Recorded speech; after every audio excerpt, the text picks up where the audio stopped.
We're working to connect a region of over 600 new bridges between our lands.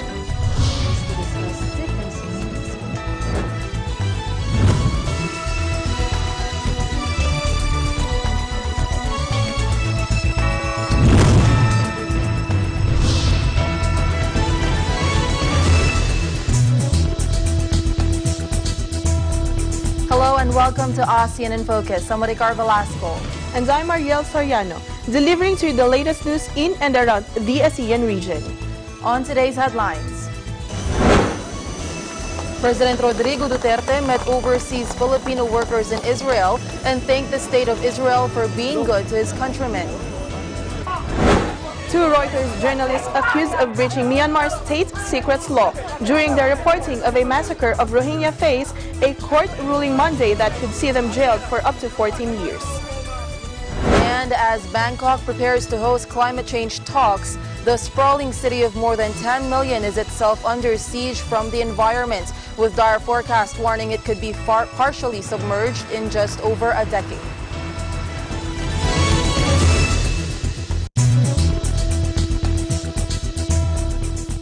Now to the news. Philippine President Rodrigo Duterte landed in Israel on Sunday as part of a regional tour including Jordan as he pursues a pivot away from his nation's longtime reliance on American military hardware and support. The four-day visit to Israel will be the first by a Philippine leader in more than 60 years of diplomatic ties between the two nations, even though their links go back to Manila's sheltering of Jews during the Holocaust. Duterte, accompanied by an entourage, including soldiers and police, was welcomed at Ben Gurion Airport near Tel Aviv by Israeli Communications Minister Ayub Kara. He then headed to Jerusalem, where he will hold an event with some of the thousands of Filipino migrant workers in Israel. On Monday, Duterte will meet with Prime Minister Benjamin Netanyahu and sign agreements before heading to the Yad Vashem Holocaust Memorial. He will meet with President Reuven Rivlin on Tuesday and on Wednesday inaugurate a memorial near Tel Aviv commemorating the Philippines' acceptance of 1,300 Jews fleeing the Holocaust. Israel's foreign ministry said they assign great importance to this visit, which symbolizes the strong, warm ties between their two peoples. Duterte has pivoted the Philippines away from its former colonial master, the United States, and towards warmer diplomatic and business ties with China and Russia. The U.S. and Canada have both seen military hardware deals fall apart with the Philippines due to concerns over Duterte's drug war. However, so far, deals with Israel have gone smoothly. According to Henelito Sevilla, an international relations expert at the University of the Philippines, the visit is for President Duterte to look for an alternative market for weapons for armed forces as well as for the police. Israel is among the world's top arms dealers, with nearly 60% of its defense exports going to the Asia-Pacific region, according to Israeli Defense Ministry data.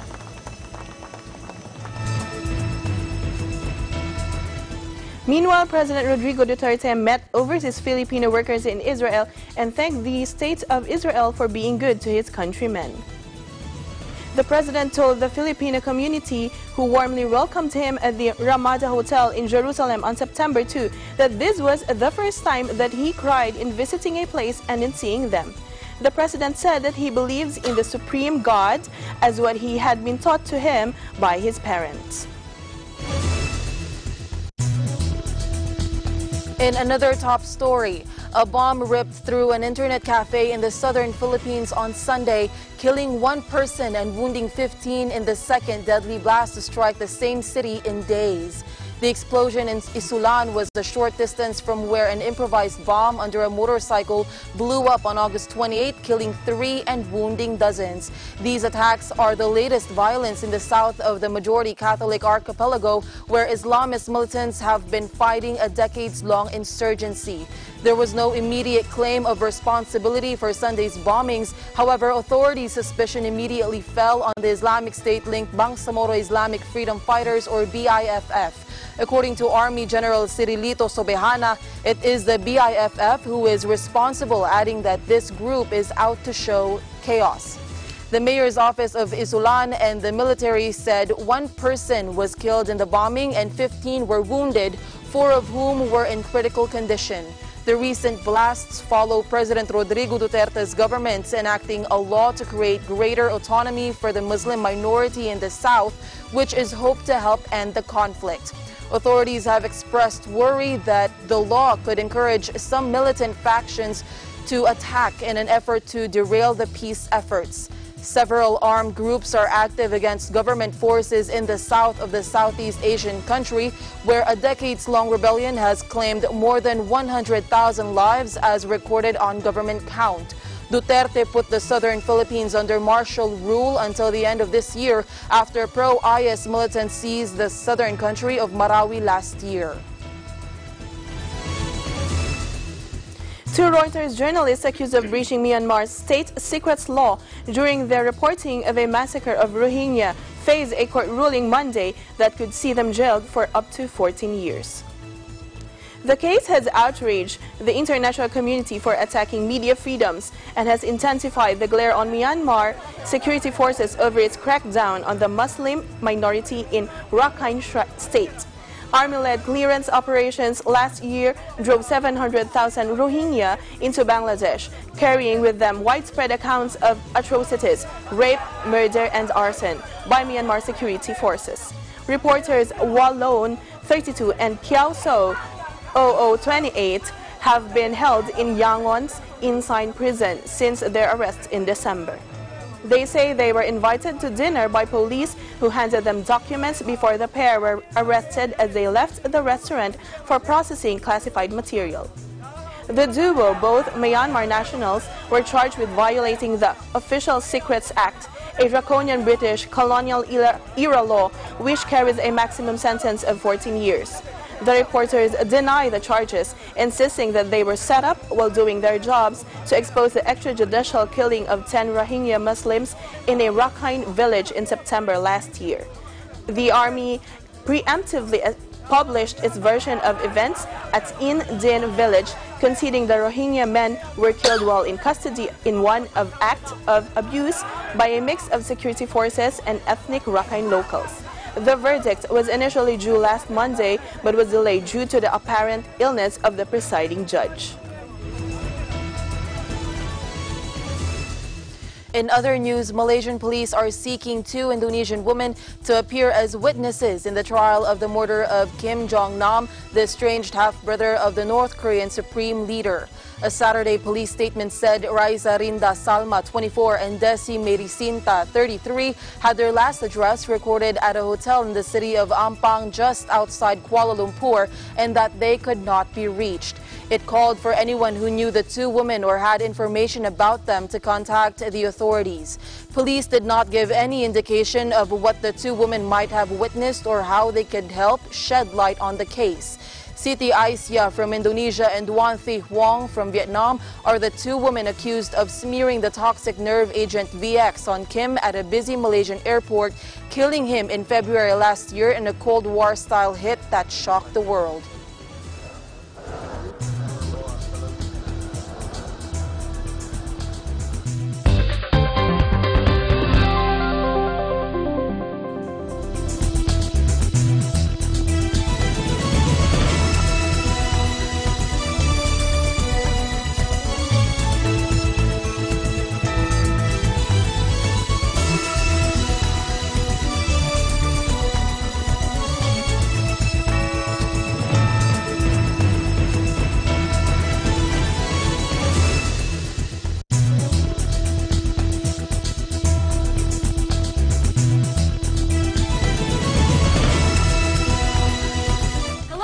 My name is Samantha Suarez, and I'm reporting here from Gainesville, Florida. Behind me is the Florida Museum of Natural History, home to a butterfly rainforest featuring hundreds of butterflies from across the world. Do you know another place that has sites from across the world? Well, check out Digital Nest on Tuesdays and Thursdays at 7:30 p.m. And I am Juan with 25. Hey guys, I hope you enjoyed this video. Make sure to leave some love by giving it a thumbs up and don't forget to subscribe here at ABC Digital Nest so you don't miss any of our upcoming features.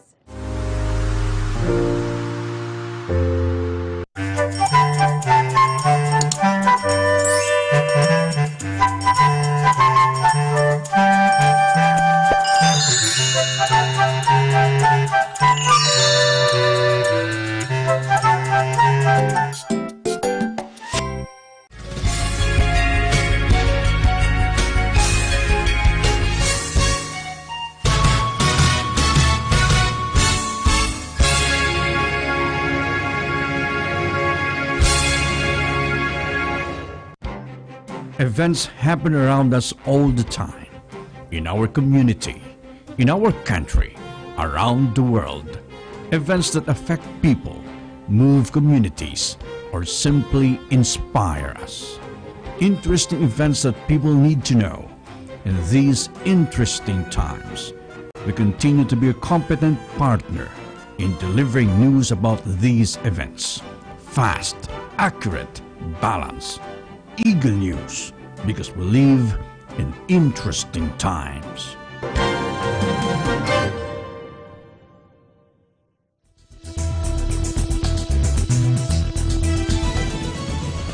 Welcome back. As Bangkok prepares to host climate change talks, the sprawling city of more than 10 million is itself under siege from the environment, with dire forecasts warning it could be partially submerged in just over a decade.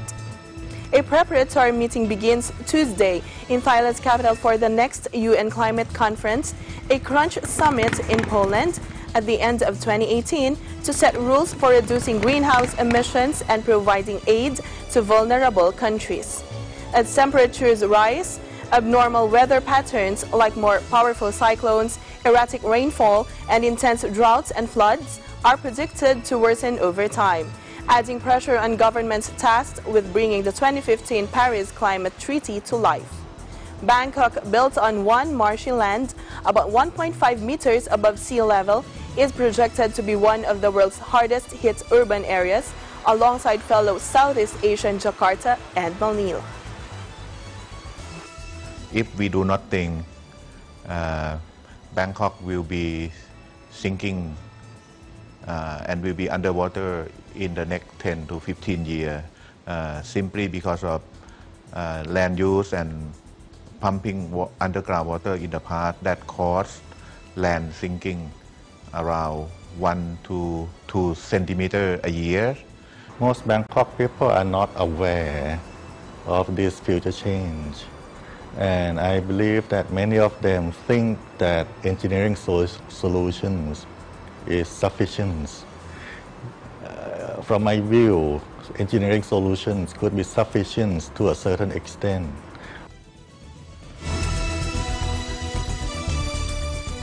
In other news, broad agreement on what would be the world's biggest free trade deal is expected to be reached at a leaders' summit in Singapore in November. This, according to the city-state's trade minister. The 16-nation regional comprehensive economic partnership, which will cover about half the world's population and a third of its GDP, has taken center stage as Washington embarks on a unilateral protectionist agenda. The RCEP is backed by China and notably excludes the U.S., which had been leading another regional pact to the Trans-Pacific Partnership until President Donald Trump abandoned it on coming to office early last year. RCEP trade ministers and negotiators met in Singapore on Thursday and Friday on the sidelines of an Association of Southeast Asian Nations gathering. The RCEP will group the 10 ASEAN members plus China, India, Japan, South Korea, Australia, and New Zealand. It will become the world's biggest free trade pact if agreement is reached. Singapore Trade and Industry Minister Chan Chun Sing said the RCEP talks have reached their most challenging stage, but maintained that an agreement was in sight. Chan said they are looking for broad agreements and milestones to be achieved or substantial conclusion when the leaders meet at the end of the year.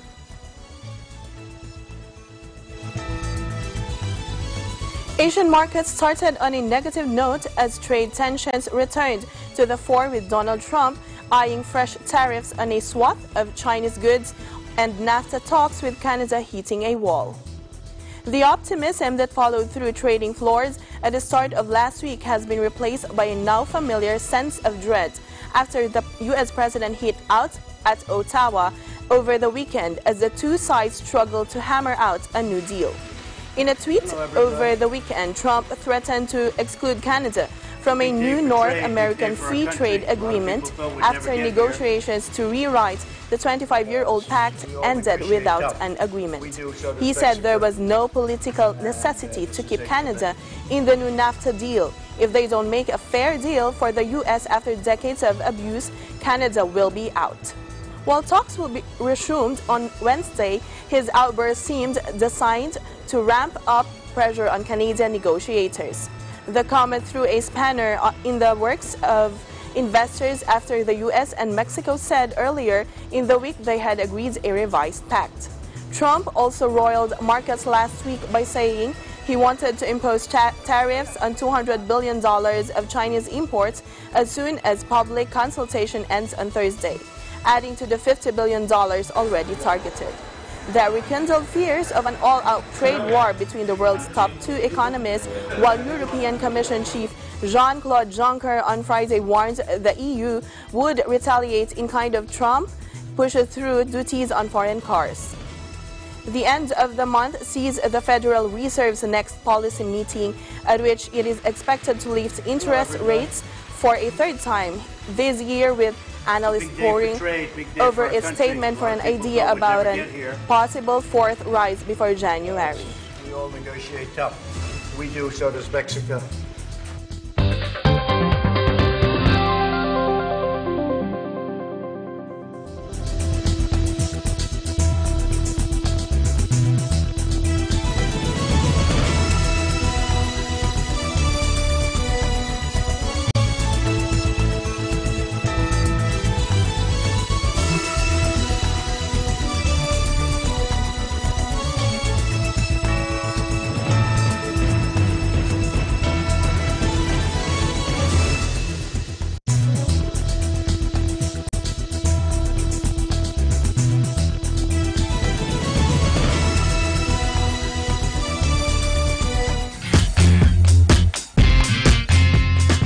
Saan mo pwede i-report yung possible violation ng cybercrime prevention law? Bakit puro yung mga guys ang nagpapakamatay, yung mga girls, parang wala na.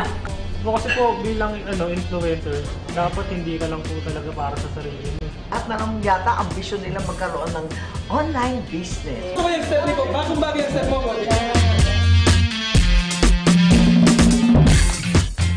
Ang pambansang almusal,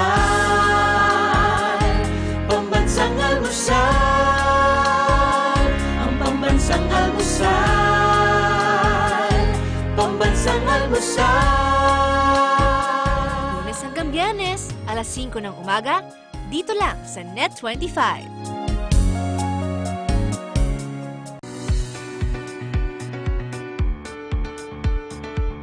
Hey guys, Marie here. I'm in Denver, Colorado, the Mile High City.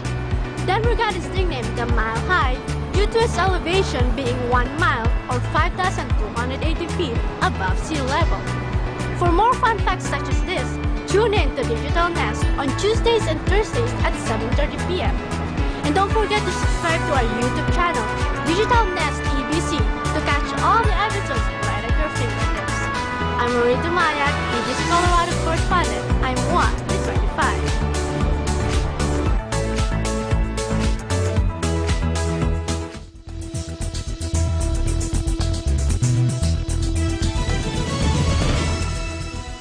Welcome back. The 18th Asian Games closed in a glittering ceremony in Jakarta on Sunday as host Indonesia dreamed of stepping up to the host of the Olympics in 2032. You did it!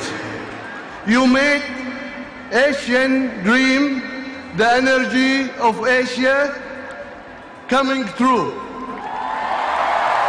And I am proud to say that Jakarta has a capability to host any such major international event. Thousands of athletes in ponchos marched in heavy rain at the Gelora Bung Karno Stadium at the close of a 2-week tournament featuring 40 sports. Indonesia has defied expectations to host a smooth games, which with 17,000 athletes and officials is second in size only to the Olympics. Riding high on the game's success, President Joko Widodo has announced a bid to hold the 2032 Olympics, which would have seemed unthinkable just a few weeks ago. The president addressed the ceremony by video link from an emergency shelter in Lombok, where a string of earthquakes in recent weeks killed 555 people. The president said the games are the energy of Asia united to make the difference to the world.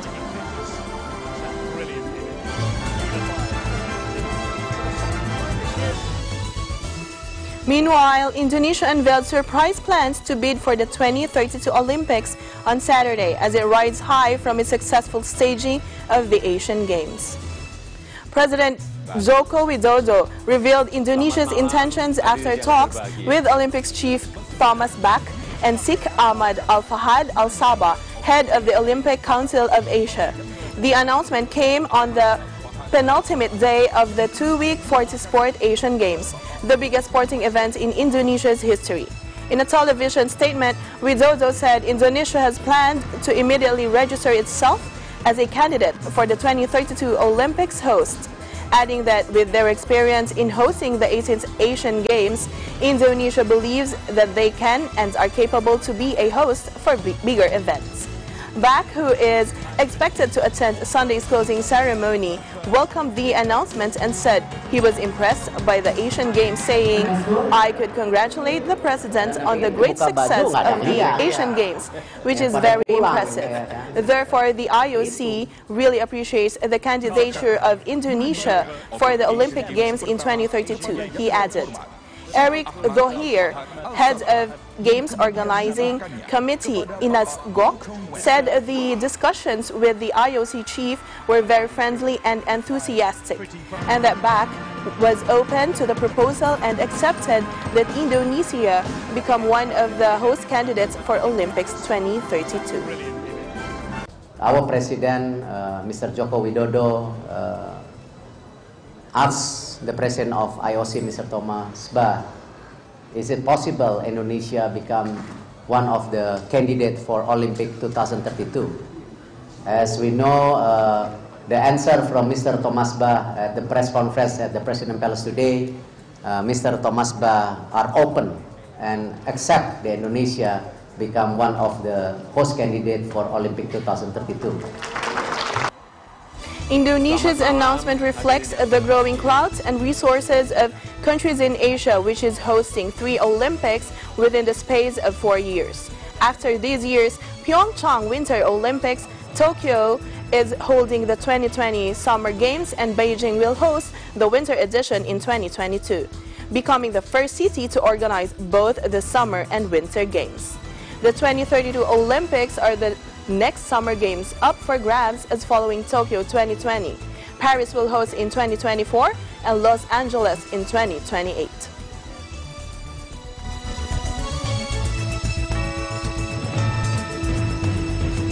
And that is the latest news in the Southeast Asian nations. I'm Maricar Velasco. Stay updated about the Asian region. I'm Mariel Soriano. And we are one with 25.